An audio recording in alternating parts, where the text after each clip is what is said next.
नमस्ते बच्चों, कक्षा 5 विषय गणित में अब प्रश्नावली 14 के प्रश्न हल कर रहे हम। तो पहला और दूसरा प्रश्न आपने हल कर लिया था। तीसरा प्रश्न देखिए, नियमित आकृतियों के परिमाप सूत्र द्वारा ज्ञात कीजिए। तो इसमें 4 सवाल हैं और देखिए आकृतियाँ किस प्रकार की हैं। नियमित आकृतियाँ, तो नियमित आकृतियों का क्या मतलब होता है कि ऐसी आकृतियाँ जिनकी सभी भुजाएं और सभी कोण क्या हों, समान माप के हों। यानी वो आकृति जिसकी सारी भुजाएं समान हों और जिसके सभी कोण हैं ये भी क्या हों, समान माप के हों। तो जैसे इसमें पहला प्रश्न है, देखिए आकृति किस प्रकार की है। एक त्रिभुज दिया हुआ है और इसकी देखिए 3 भुजाएं हैं और तीनों ही क्या है, समान माप की हैं। तो ये किस प्रकार का त्रिभुज है, ये एक समबाहु त्रिभुज है। यानी ऐसा त्रिभुज जिसकी सभी भुजाएं समान माप की हों, वो कौन सा होता है, समबाहु त्रिभुज होता है। देखिए सम यानी समान और बाहु यानी भुजाएं। तो समबाहु त्रिभुज वो त्रिभुज जिसकी तीनों भुजाएं क्या हो, समान माप की हों। तो इसका सूत्र क्या हो जाएगा, पहला है जैसे, तो ये एक समबाहु त्रिभुज है।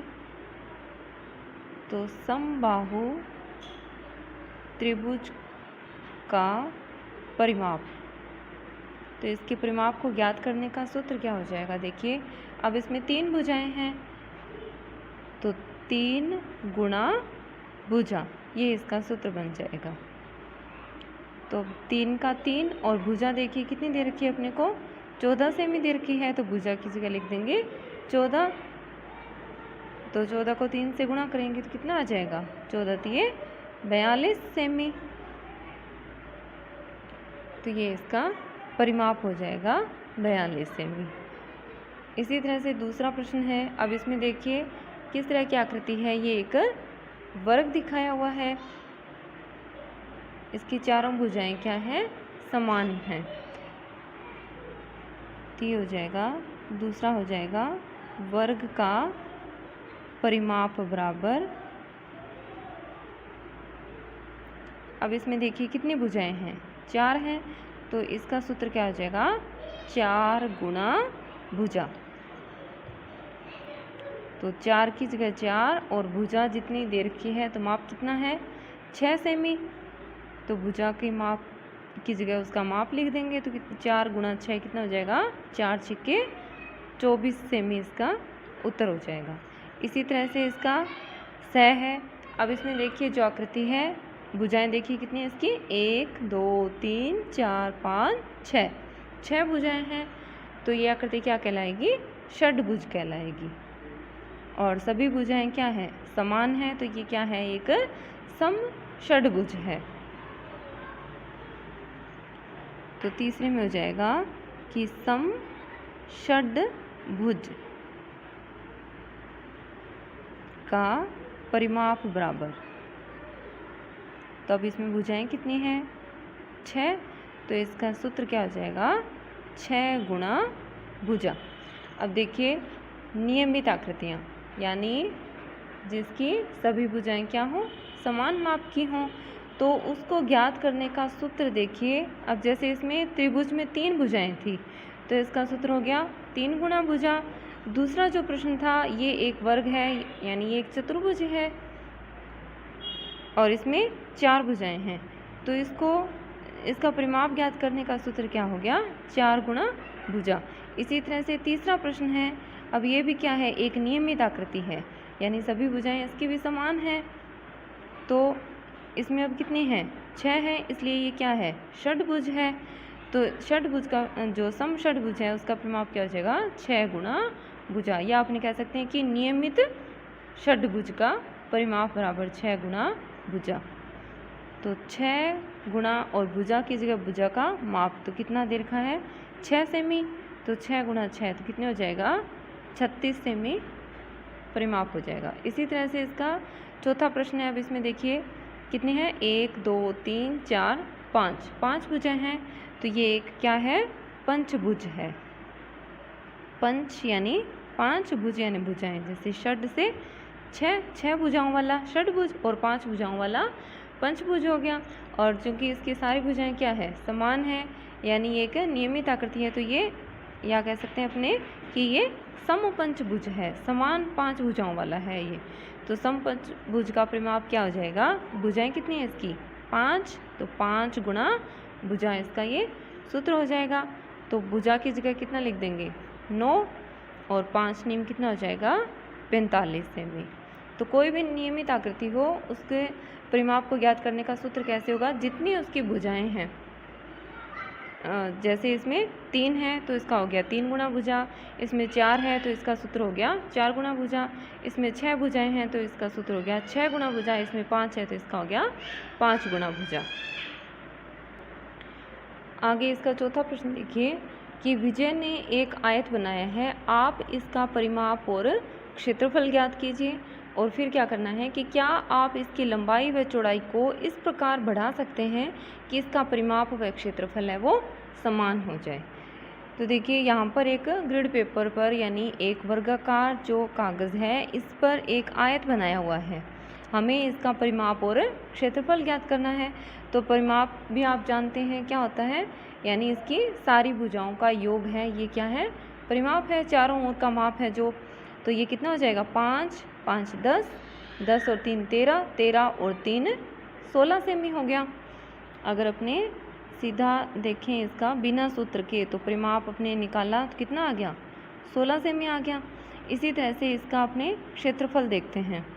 तो क्षेत्रफल क्या होता है, इस आकृति ने इस कागज़ पर जितनी जगह घेरी है ये इसका क्या होगा क्षेत्रफल होगा। तो देखिए इसमें जैसे ये वर्गाकार खाने बने हुए हैं, तो अभी इस आयत ने कितने खाने घेर रखे हैं, देखिए 1 2 3 4 5 6 7 8 9 10 11 12 13 14 15 खाने घेरे हैं। और एक खाना जैसे अपने मानते हैं कि ये जैसे इसकी लंबाई और चौड़ाई ये सारी क्या है 1 सेमी है, तो 1 गुणा 1 है 1 सेमी, यानी 15 खाने घेरे हैं। तो इसका क्षेत्रफल कितना हो जाएगा 15, जैसे चौखाने मान लिखती हूँ मैं, 15 चौखाने इसका क्षेत्रफल है। और 16 सेमी इसका क्या हो गया परिमाप हो गया। ये तो है बिना सूत्र की सहायता से। और अगर अपने सूत्र के द्वारा इसका क्षेत्रफल और परिमाप ज्ञात करें तो अभी अपने जैसे दूसरा प्रश्न किया था कि आयताकार आकृति का परिमाप, आयताकार आकृति का परिमाप बराबर, तो किसी भी आयताकार आकृति का परिमाप याद करने का सूत्र क्या है 2 गुणा लंबाई प्लस चौड़ाई। तो देखिए 2 लंबाई की जगह अपने इसकी लंबाई लिखेंगे, कितनी दे रखी है 5 सेमी, और प्लस चौड़ाई दे रखी है अपने को 3 सेमी। तो ये हो जाएगा 5 और 3 8, 8 को 2 से गुणा करेंगे तो कितना आ जाएगा 16 सेमी आ गया। इसी तरह से अपने सूत्र द्वारा इसका क्षेत्रफल निकालते हैं। तो आयताकार आकृति का क्षेत्रफल, तो क्षेत्रफल ज्ञात करने का सूत्र होता है लंबाई गुणा चौड़ाई। तो लंबाई देखिए कितनी दे रखी है अपने को 5 सेमी और चौड़ाई दे रखी है 3 सेमी। तो 5 तिया कितने हो गए 15 सेमी। और जो क्षेत्रफल होता है ये हमेशा वर्ग इकाई में होता है।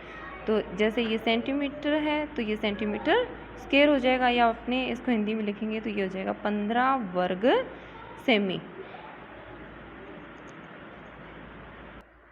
तो इस तरह से इसका परिमाप आ गया 16 सेमी और क्षेत्रफल आ गया 15 वर्ग सेमी। अब देखिए आगे क्या कह रहा है कि क्या आप इसकी लंबाई व चौड़ाई को इस प्रकार बढ़ा सकते हैं कि परिमाप व क्षेत्रफल समान हो जाए। तो अब देखिए समान नहीं है, परिमाप तो है 16 सेमी और क्षेत्रफल है इसका 15 सेमी। तो अपने इसकी जैसे आगे आपको दे भी रखा है कि लंबाई व चौड़ाई दोनों का बढ़ाना जरूरी नहीं है। यानी जैसे ये 5 सेमी है तो इसको 6 लें, तो इसको 3 से आगे इसको बढ़ाना जरूरी नहीं है, दोनों में से एक को बढ़ाना है।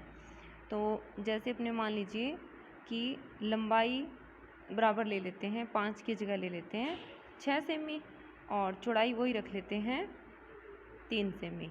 अब इसका अपने परिमाप और क्षेत्रफल ज्ञात करते हैं। तो देखिए परिमाप कितना हो जाएगा, वही हो जाएगा 2 गुणा लंबाई प्लस चौड़ाई। तो 2 गुणा लंबाई की जगह अपनी अब पहले 5 थी, अपने बढ़ाकर इसको ले लिया 6, तो लंबाई हो जाएगी 6 और चौड़ाई वही 3। तो देखिए 6 और 3 कितने हो गए 9, और 9 को 2 से गुणा करेंगे तो कितना आ जाएगा 18 सेमी आ जाएगा। इसी तरह से इसका क्षेत्रफल ज्ञात करते हैं। तो क्षेत्रफल बराबर सूत्र क्या हो जाएगा, लंबाई गुणा चौड़ाई। तो लंबाई की जगह 6 सेमी और चौड़ाई कितनी है 3, तो 6 तिये 18 सेंटीमीटर स्क्वायर। तो अब देखिए दोनों ये जो परिमाप और क्षेत्रफल है ये दोनों समान होंगे।